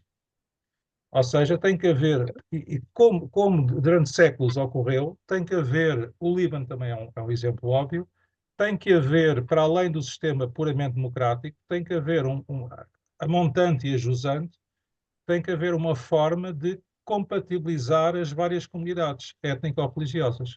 Porque o sistema eleitoral puro e duro, a maioria vence, a maioria prevalece, destrói o próprio país. Isso também é um fator a ter em causa. E eu também acho que a Palestina, enquanto país, é inviável, desde logo a questão territorial, é um país sem uhum. continuidade territorial e eu não vejo solução à vista, mas a haver uma solução passaria por integrar as diversas comunidades num único país. Obviamente Israel não vai aceitar isso parece-me evidente, mas seria a única solução objetivamente viável. O Irão pode recebê-los. Não, não é preciso, não é preciso. Basta lembrar as célebres palavras do Ariel Sharon, já depois de ter sido o carniceiro Sabri Shatila, já depois de ter sido primeiro-ministro, quando, Sim. já perto do fim da vida, já era uma pomba da paz, por comparação com o Bibi, quando disse, Sim. o Estado palestiniano já existe, chama-se Jordânia. Claro. Isso é o sonho, de facto, de muito poder político em Israel, que é, acaba-se com a faixa de Gaza, acaba-se com a Cisjordânia de outro modo, porque dos colonatos, E a e faixa de os Gaza, palestinianos ficam na Jordânia. a faixa de Gaza entregar ao É uma Egito, estratégia. e a Cisjordânia entregar à Ou o Jordânia. Egito, pois isso depois Aliás, pode variar. Exato, divide-se. aliás, é essa a estratégia que está posta já em curso por o Bibi, pronto. Agora, Exatamente. Era o que eu estava a é a dizer. estratégia que está a ser posta em curso pelo Bibi, Exato. pronto, é Eu uma quero estratégia. concordar com o Renato, com aquilo que ele disse, porque, de facto, o pressuposto da política democrática, um homem, um voto, é um pressuposto que só faz sentido numa cultura liberal, em Claro. que se pensa em termos de humanidade. Se não se pensa em termos de humanidade, se pensa em termos xiita ou sunita, uh, alauíta ou wahhabita, ou em termos de se é turco, se é curdo, Pois. seja as distinções religiosas, seja as distinções étnicas, se há distinções substanciais a dividir a humanidade, não há possibilidade de governo democrático. Quer dizer, não há democracia onde não há democratas. Isto vale para o Médio Oriente como vale para a Angola. Só há democracia quando há alternativa que não afasta, há uma alternativa que mantém o corpo político unido. A falta de alternativa é a condenação da democracia. Era por isso que eu estava a dar exemplos que não são os exemplos que nós estamos habituados a dar, não é? Daquelas eleições naqueles países em que vencem sempre os mesmos. Mas mesmo quando há a mudança no governo, a política não muda. E, portanto, algo que funciona profundamente mal numa democracia, quando há aquilo que na política portuguesa, há 20 anos atrás, se chamava a alternativa sem alternância. Pronto. A alternativa sem alternância é ganham os trabalhistas ou ganham os conservadores, e a Inglaterra está fora da União Europeia. Apesar de um Quer homem dizer, um voto, não há também não muda política nada. nestes termos. Exato. Depois sobra a intendência. Não é? Carlos, Política ainda, nenhuma. Carlos, eu tenho umas questões ainda. Outra coisa, ali nos seus slides, vou voltar aos seus slides, dá ali o exemplo do Líbano, que agora, nos acontecimentos recentes nos dias anteriores, é um país que também está na crista das notícias, ou por causa da invasão terrestre de Israel ali ao sul do Líbano. Diz lá que é um Estado, como é que se chama? Sem lei? Ou como é que lhe chama? Pois, eu disse um Porquê? território sem lei, não é? Porquê? Exato. É uma Nós curiosidade. insistimos em falar do Líbano como se o Líbano fosse um país normal. Quer dizer, O Líbano as pessoas tem falam. estado sempre em guerra, Não, mas eu quero consegue saber nunca. porque é que o Carlos Ora bem, faz exatamente, aquela o Líbano tem afirmação. estado sempre em guerra. Sempre, não Exatamente. descansa, não conseguem descansar, não E é conseguem. por isso que é um Quando nós Estado. Eles dizemos, a população libanesa diz que nunca tem pós-trauma Eu da sei que está guerra. a acontecer, mas queria perceber porque é que o Carlos Exato. escreve assim. É por Ah, isso? É por ter estado sempre em é guerra? Não. é um território em que os próprios termos da discussão já não têm nada a ver com os termos da discussão de um país. Ok. Quando se diz Israel invadiu o Líbano, combateu o Hezbollah, mas desculpa, o Hezbollah é parte do Líbano. Pois, O Hezbollah não é um órgão do Estado libanês. O Hezbollah, podemos qualificá-lo como grupo terrorista ou não, ou grupo terrorista e mais algumas coisas. É uma discussão técnica que, francamente, me interessa pouco. Basta ver o que o Hezbollah diz, é suficiente. Pelo menos para um liberalão vetroliberal como eu. E, portanto, quando se diz que o Hezbollah combate as forças militares de Israel no Líbano, mas o que é o Líbano? O Líbano é um território onde toda a gente vai fazer está um guerra. território assim, não se Sim, consegue, não tem. e o Hezbollah Sim. ocupa com a Ocupa conivência, parte do Líbano, sim. ocupa Sim, parte sim, do sim. Líbano, portanto. Aliás, O Hezbollah é o poder de facto Mas- do Líbano. Mas sim, desculpem, mas desculpa, A é mais de facto, perversidade é esta. é oficial, desculpa. o Hezbollah é um movimento político É um que partido. governa, na minha ótica, que governa o Líbano. Porque muitos libaneses confiam no Hezbollah e consideram Claro, que o Hezbollah os defende. a minoria Claro xiita. que A o minoria xiita. Hezbollah, entretanto, usa métodos terroristas, isso não há dúvida. Mas é um movimento político que defende o Líbano. Sim, Isto sim, é a não. minha ótica. Claro, claro. E muitos libaneses, Sim, mas tem origem no Irão, tem origem no Irão, tem origem no Irão. Muitos Sim, mas- libaneses o apoiam, isso é uma questão inevitável. Agora, a questão do Líbano já é outra questão. Sim, mas só um ponto de ordem. E, portanto, o que eu fiz aqui- uma diferenciação entre três planos, digamos assim. Há o plano dos Estados organizados, que são muito diferentes entre si no Médio Oriente. Não é? Sim. Depois há o plano dos Estados falhados, em que há ali um Estado a funcionar, mas não funciona normalmente, e o caso da Síria é um desses casos. Pensou-se que ia haver uma mudança de regime na Síria, depois não houve, e agora a Síria é uma espécie de Frankenstein, mas ainda tem uma estrutura de Estado organizada. E depois há aquelas coisas que nem sequer têm estrutura de Estado. O Líbano é um caso, e o caso mais extremo é a selvageria do Afeganistão. Mas Não, Sim. mas esses territórios, foi o que eu estava- escrevia quando os americanos saíram do ar, Eu nem sei como é que a ONU reconhece esses territórios. Vejam que no caso da invasão da Ucrânia pela Rússia, o Conselho da Europa retirou o direito de voto à Rússia. Não a expulsou, mas retirou-lhe o direito de voto. Eu não percebo como é que a ONU continua a ter o Líbano, o Afeganistão a votar, quando tudo o que acontece por parte de quem governa de facto, e salienta a questão do de facto, porque não há aqui nada de direito a funcionar, viola a Carta das Nações Unidas. Claro, claro. Claro, claro. Quer dizer, os russos, para legitimar a invasão da Ucrânia, ainda torcem aquilo tudo para conseguir ter uma argumentação jurídica. Nós podemos achar o que quisermos da argumentação russa, mas há ali um esforço constante de enquadrar juridicamente e tentar articular, que é para dizer que tem um apoio, um sustento e por aí fora. Não deixar as mulheres falar, como é no Afeganistão. E a ONU dá direito de voto a isto. Quer dizer, isto não é um Estado, nem sequer um Estado falhado. Isto não é nada, é um território. Pois. E é um território onde acontecem coisas. E convém não ir lá, senão acontecem-nos a nós.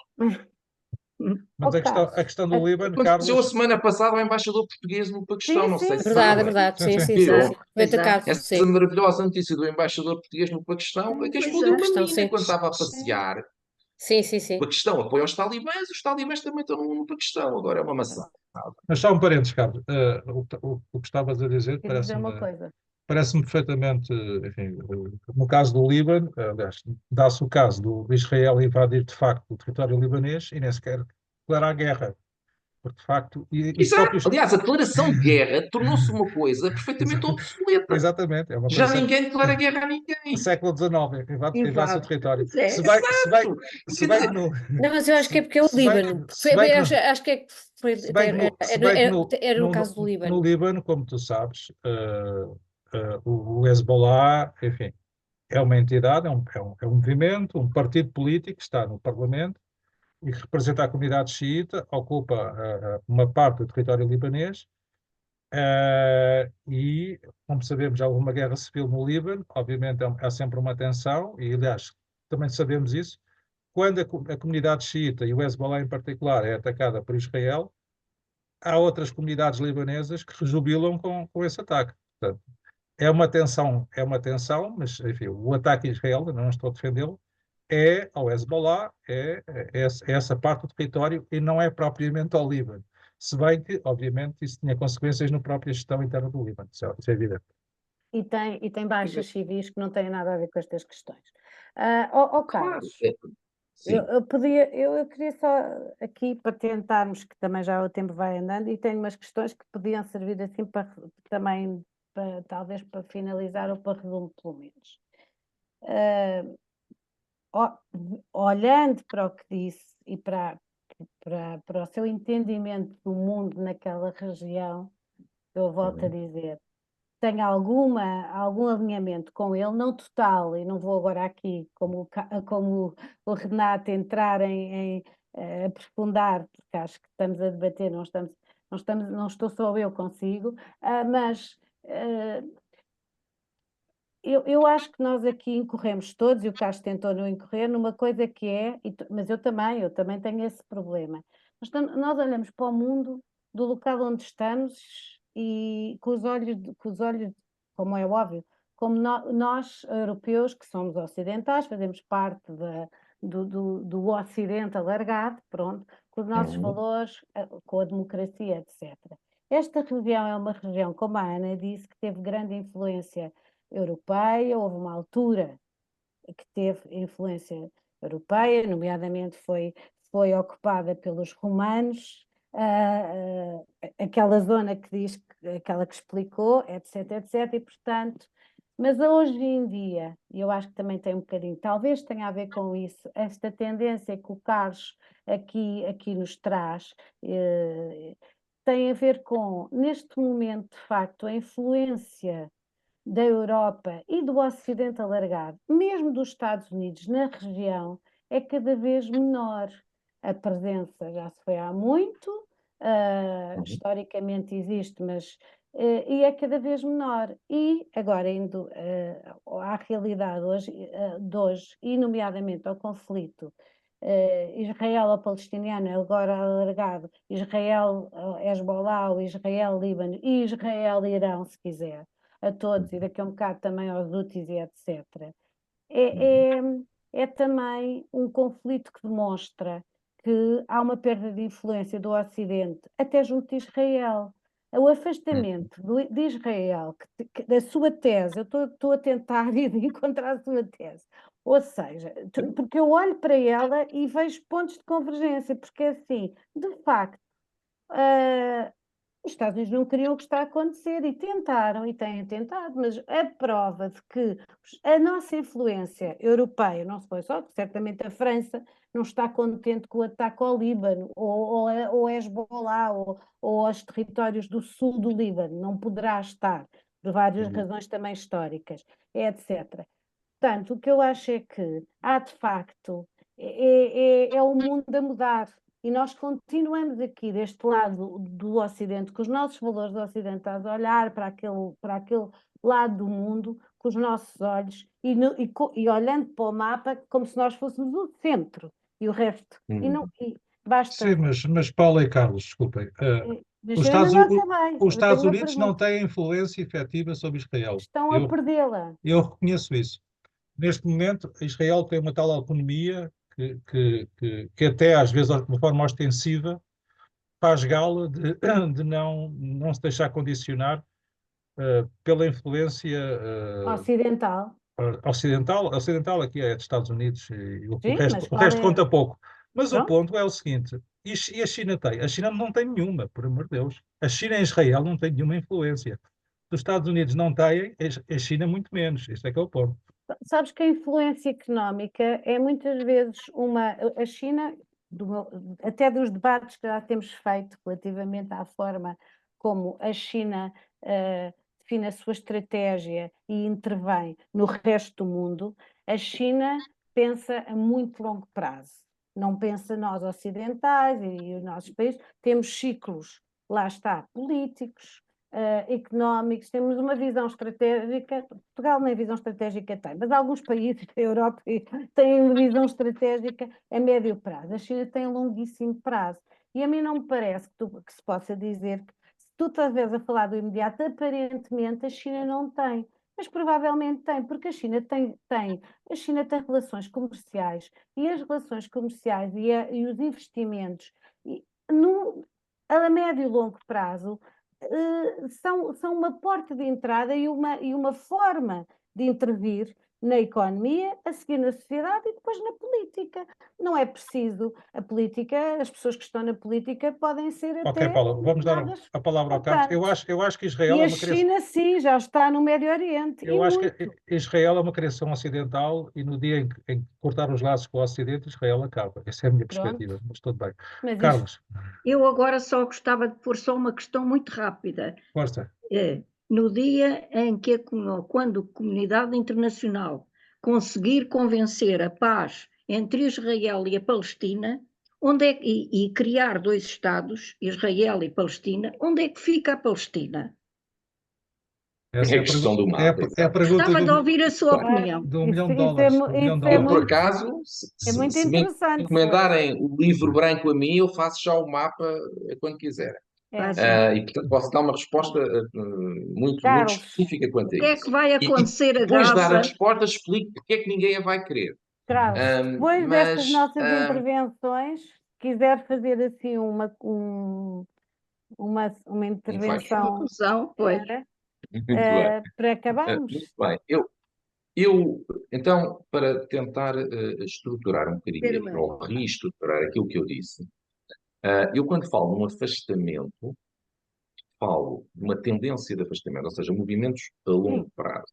Sim. E esses movimentos a longo prazo, quando eu falo de um afastamento de Israel face ao Ocidente, é no sentido em que Israel, por aquele aspecto de não haver uma força política que possa chegar ao governo e ter uma política alternativa à atual dos últimos 30 anos, não é só deste governo, no sentido da política dos dois Estados, está a ficar com o campo político reduzido de tal maneira em que já não é essa opção, já é essa liberdade de escolha que é típica da sociedade pluralista, da sociedade liberal. É nesse sentido, não é no sentido de que não há eleições ou que não há um governo legítimo, não é nada disso. É uma democracia funcional. Do ponto de vista daquilo que estamos a falar hoje, ou há um ano para cá, se quisermos dizer assim, eu vejo o 7 de outubro pela mesma ótica que vejo a invasão da Ucrânia pelos russos. Olha-se para o calendário político e vê-se. Quando é que há eleições nos Estados Unidos? As eleições nos Estados Unidos significam sempre a mesma coisa. O último ano nos Estados Unidos, antes das eleições, só falam de política interna. Nem quero ver falar de política externa. Portanto, vamos fazer o que queremos fazer agora, porque eles estão entretidos uns com os outros. O Putin olhou para o calendário e viu isto. O Hamas atuou quando atuou. Um mês não, 2 meses depois da paz chinesa entre iranianos e sauditas, que os incluiu ambos nos BRICS.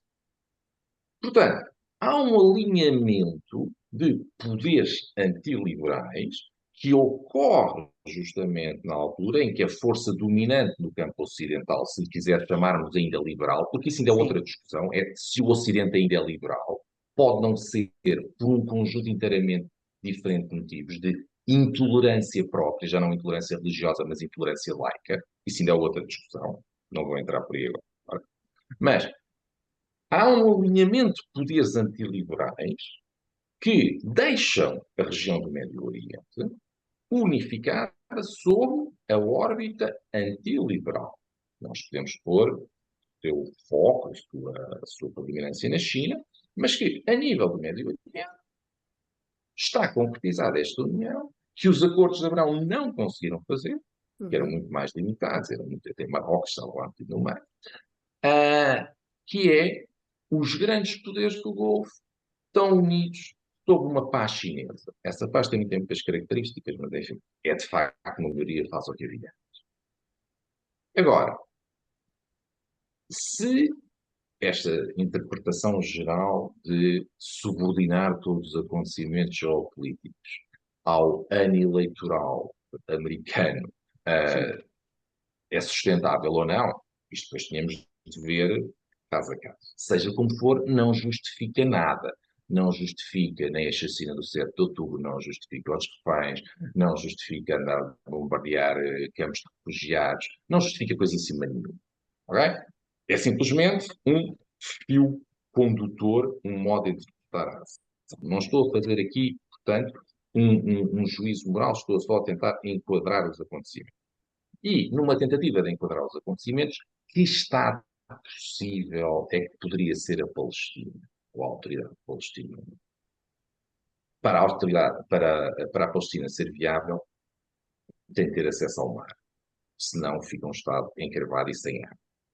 Esse acesso ao mar não pode ser feito onde está Gaza, que é no sul, porque isso implicava cortar uma porção do território israelita absolutamente descomunal.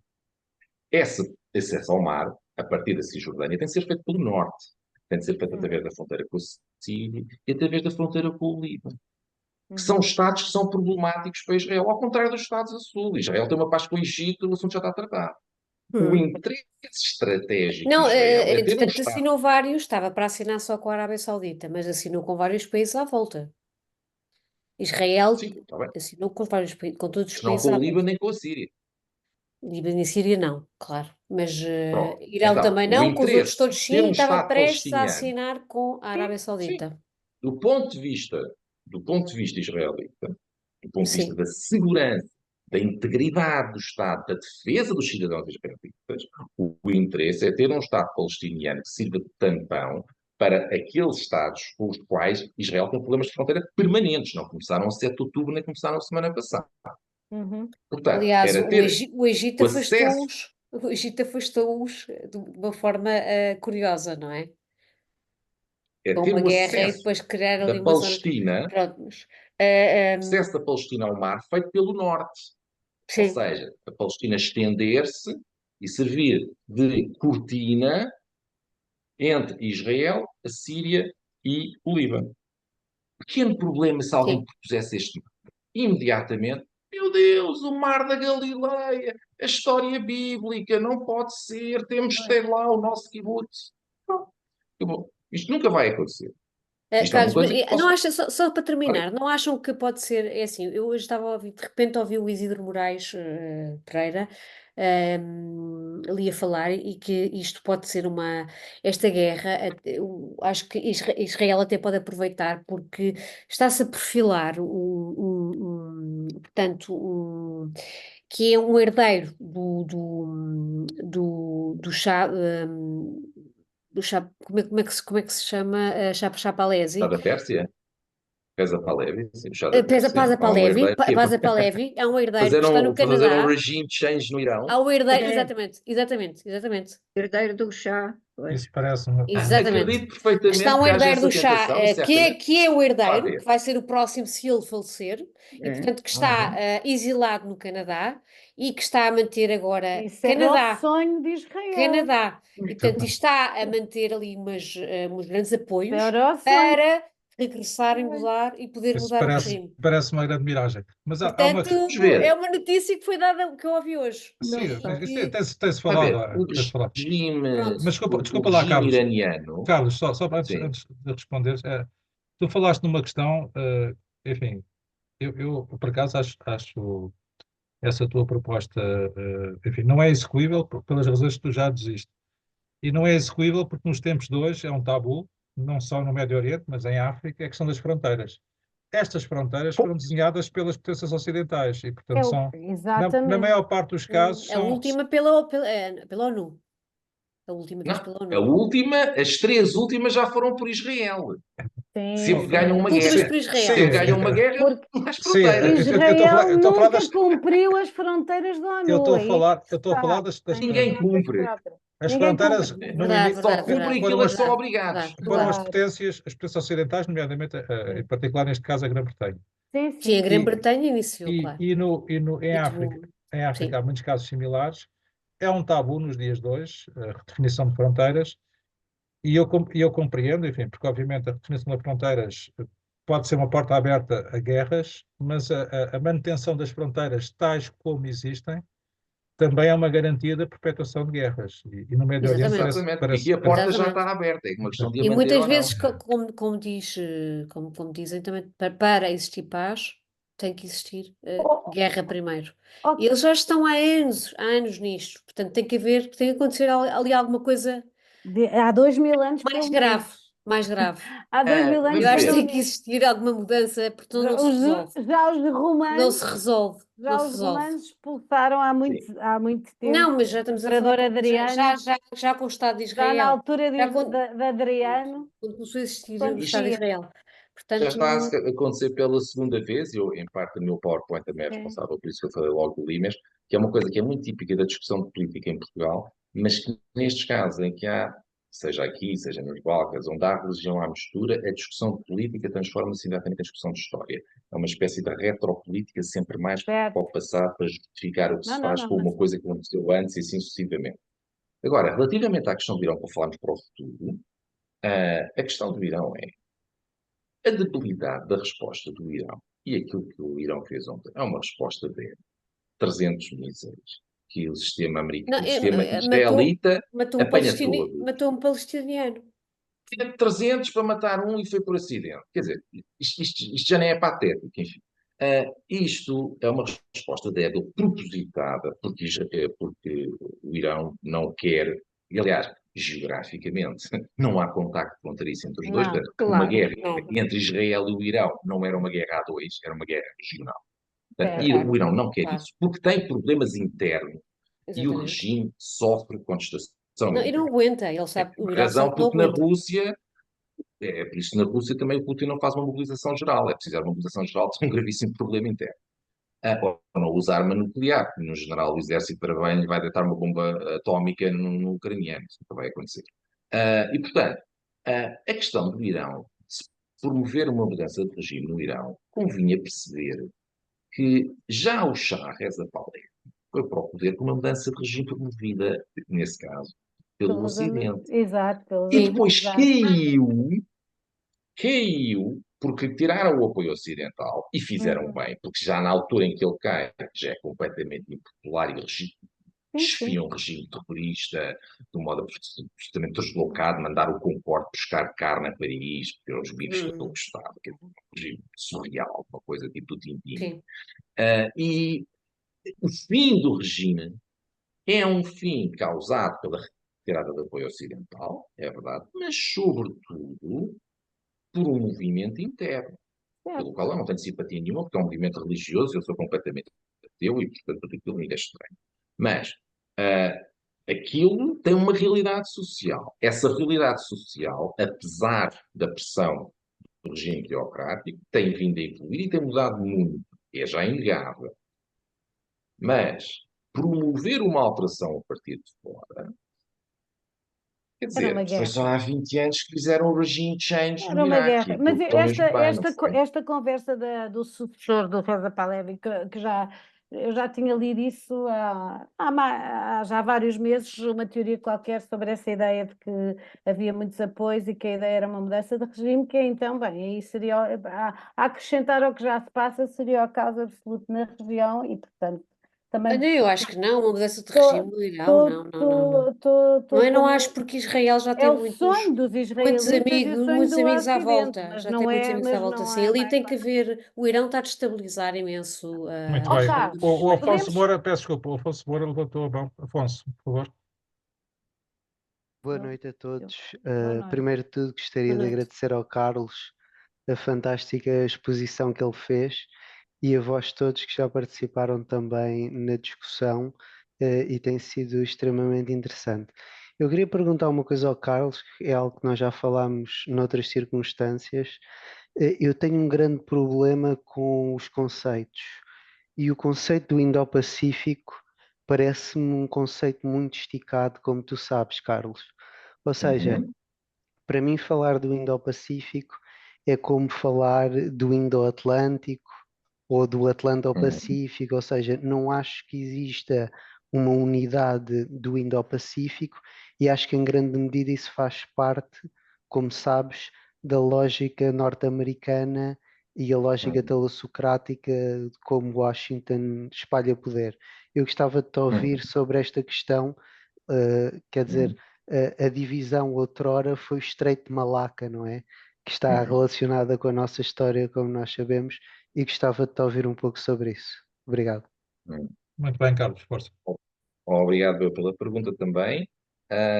Relativamente ao Indo-Pacífico, é uma questão estratégica americana no sentido de conter a China, que quanto a mim, parece-me que, aliás, não é propriamente uma originalidade minha, redundou num falhanço, porque contava muito Concordo. com o apoio, sobretudo, da Índia. A Índia não apoia assim tanto, a Índia tem a sua própria agenda.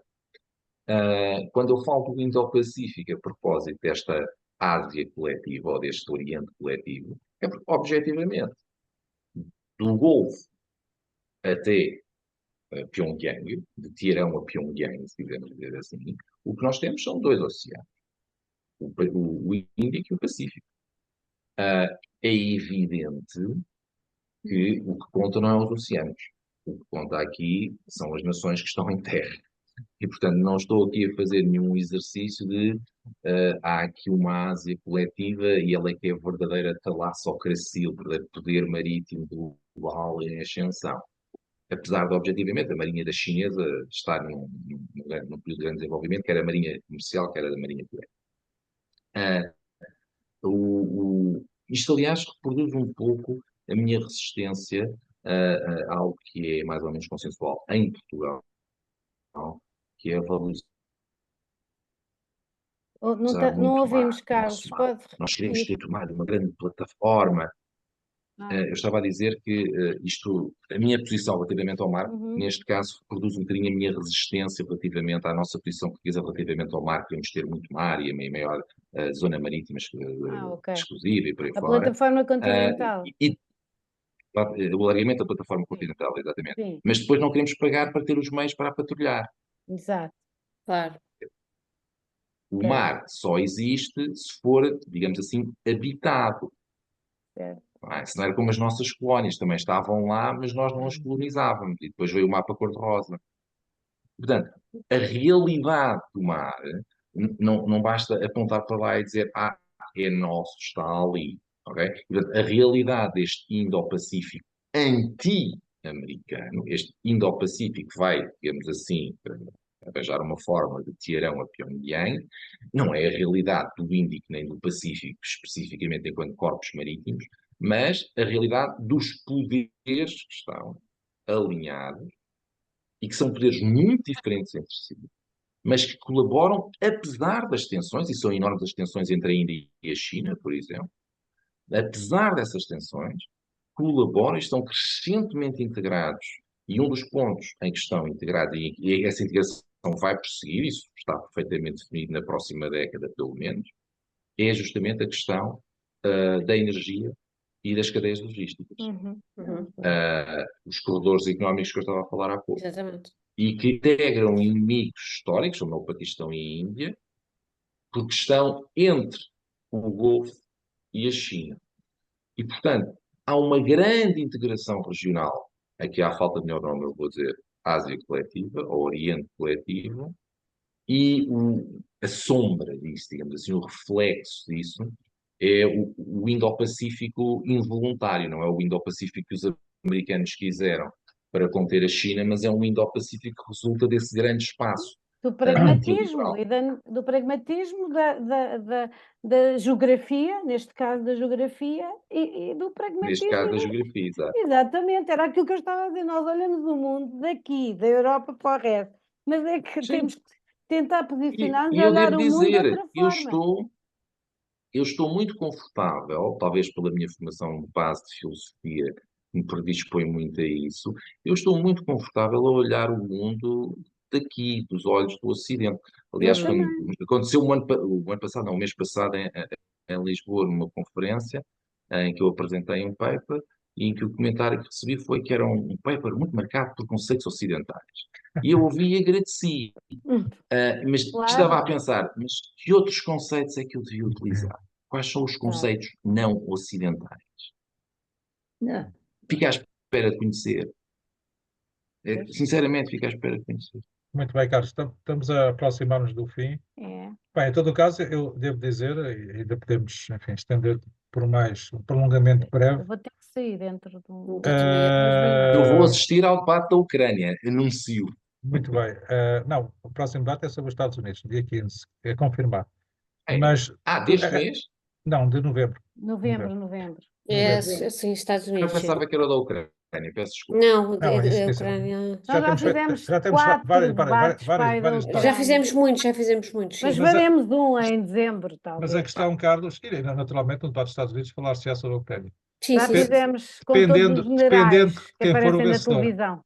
Apesar de tudo, aí nos Estados Unidos, acho que se ganhar um ou outro, haverá diferença. Isso é Mas, verdade. mas isso agora não é a questão. A questão, Carlos, isto é quase uma provocação, a descrição que tu fizeste do Médio Oriente, do que se tem passado em Israel, no Irão, que me pareceu uma descrição, enfim, muito fiel do que se está a passar. Apesar de tudo, a descrição que tu fizeste foi a interação do que se passa no Médio Oriente tem a ver com os Estados Unidos. A eleição dos Estados Unidos, o ano das eleições dos Estados Unidos. Exato. É a minha chave global. Ou seja, Isso é uma contradição. acaba por ser o eixo da roda. E dito isto, é a minha tese final. Eu reconheço também nessa abertura ao mundo que é nossa, que é tua e minha, e até pela nossa formação comum, que a China tem uma pujança económica cada vez maior, que tem uma influência cada vez maior nos vários continentes, na África lusófona, que eu sigo mais de perto, isso é evidente.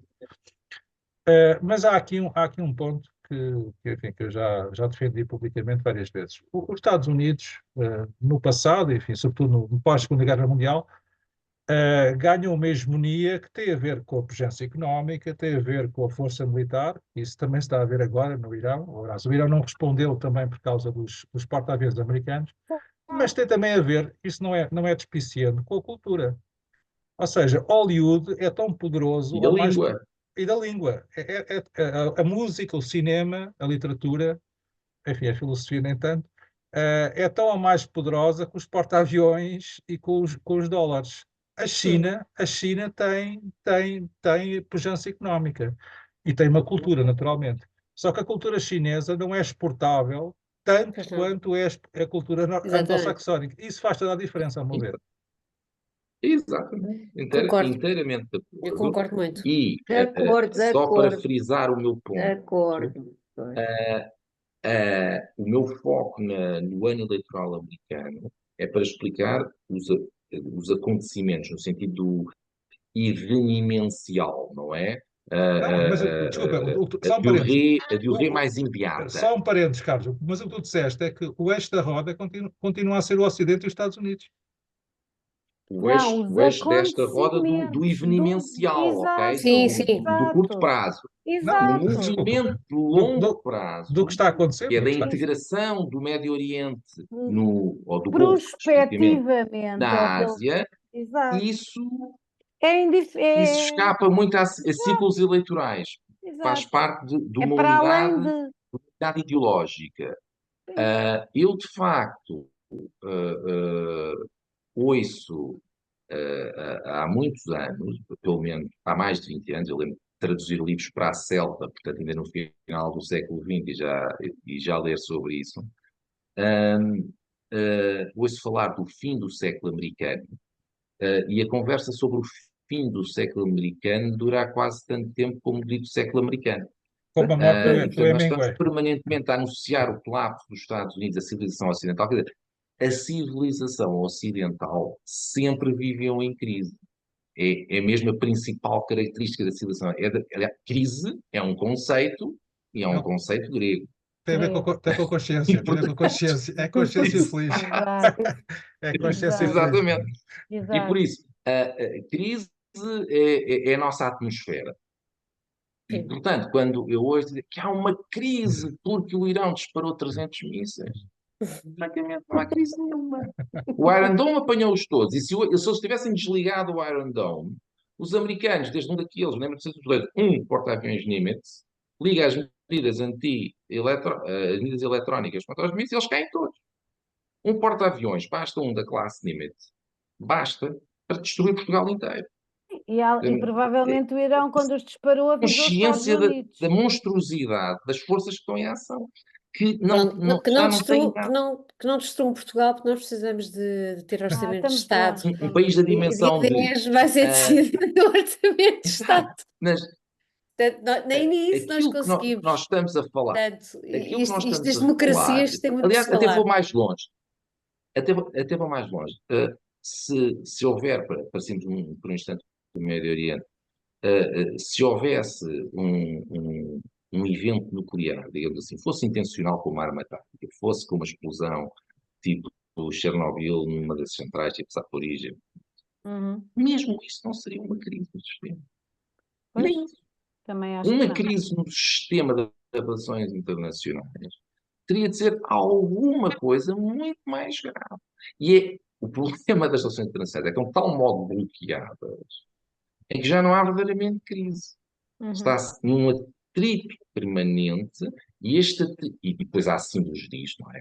A reforma do Conselho de Segurança da ONU, esse grande mantra, quando o Conselho de Segurança é das poucas coisas que funciona decentemente. O Conselho de Segurança foi inventado para impedir uma guerra entre as grandes potências. Eu tenho essa Só teoria. para isso que ele foi inventado. E funciona. Eu tenho essa teoria. Se não Em houvesse Conselho de 70 anos Segurança, nunca foi. seria muito pior. Tenho essa teoria. Tá? Mas depois querem é que o Conselho de Segurança seja uma espécie de polícia do mundo, que nunca foi a ideia. Era só para impedir que os grandes se matassem uns aos outros e levassem toda a gente atrás. E Exatamente. funciona há 70 anos assim. Mas Exatamente. continua-se a falar daquilo como se fosse preciso reformar aquilo. Uma crise é algo que se tornou inimaginável. Nós já não temos imaginação para conceber o que é que seria uma crise. Uma crise é um evento tipo a bomba atómica em Hiroshima. Toda a gente ficou isso não, aqui é já uma é coisa muito- nova. Isso já Isto é, mudou agora o cenário. isso Isso não é? é muito subjetivo, não é? Não, e é muito semântica e é muito, pronto. São várias camadas. As pessoas que utilizam a palavra verdade. crise não têm a dimensão. Sim, nós estamos a falar do verbo crinem. É verdade, sim. Exatamente. Pronto. Há Nós vários estamos- tipos de crises. vários Sim, tipos de crises, tá. não é? Olha, mas Económicas, Eu já humanitárias. mostrei vários textos sobre crise, portanto, Mas agora não pronto, eu acho resisti que a é este. uma boa. Vamos fechar este debate agradecendo a todos os participantes e, nomeadamente, ao Carlos Leone. Foi Ok. muito interessante, gostei muito. Obrigada, Não conheci ao interessante. Carlos. Tarso e Obrigada, gostei Carlos. muito. Tem Está muito, convidado, obrigada. está Muito convidado obrigada. para a próxima, para uma próxima, um debate, Em outra princípio, ao vez. dia 15 e já para as próximas sessões da Páscoa, Não, ou mas seja, na podemos. próxima sessão será no dia 8, o Grupo de Trabalho de Transição Climática e Energética, coordenado pela Nós, Ana portanto, Sofia e pela Paula Policarpo. Depois, no dia 15, teremos um debate do Grupo de Trabalho Democracia, Cidadania e Inclusão Social. E no dia 21, teremos uma sessão do Grupo de Trabalho Lusofonia e Relações Internacionais, do ciclo Vultos da Cultura Lusófona. Vamos falar sobre um grande filósofo português que faria 100 anos em 2000, deste ano, os 100 anos. Uhum. Haverá um congresso em que eu vou participar, entre o continente e os Açores, agora é no mês de outubro. Eu e o Renato somos antigos o suficiente para ter conhecido os 100 anos. Exatamente, cheguei a conhecer. É verdade. Já numa fase adiantada da vida, mas tive esse privilégio Sim. ainda. Portanto, no dia 21 haverá essa sessão evocativa dos 100 anos, estão todos convidados, e no dia 28, ainda a confirmar, teremos ainda, provavelmente, outra sessão do Universo da Páscoa. Em novembro, ainda não estão agendadas as sessões, sendo que tudo indica, no dia 15, mas a confirmar, haverá uma sessão deste ciclo, o Explorador Caótico do Mundo, sobre os eleitores americanos. no rescaldo das eleições No norte-americanas. rescaldo, sobre. Mas eu acabei, volto a dizer, e para acabar então, obrigada a todos e ao caso, e acho que esta ideia de que uma crise, no sentido grego da palavra, de que não é muito difícil de acontecer, é uma boa forma de terminar, porque Exatamente. Dá-nos algum otimismo. dá-nos algum otimismo no meio Exatamente. da crise. Mal não das pode acontecer. crises. É verdade, dá-nos algum Muito otimismo. bem. Portanto, acabamos assim, porque acho que é Muito obrigado. uma boa forma de acabar e muito obrigada.